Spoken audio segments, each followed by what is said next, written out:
Alright, this is a timer board for a Sanyo projector lamp. It's got a few problems, it has to be reworked. Let's see if I can zoom in enough so you can see it.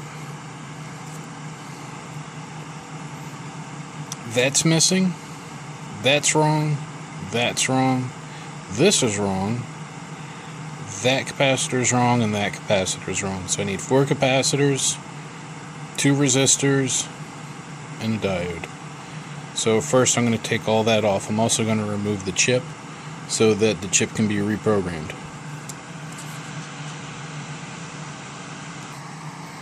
And to desolder it, I am going to use my tweezers and my hot air rework station with a medium-sized tip.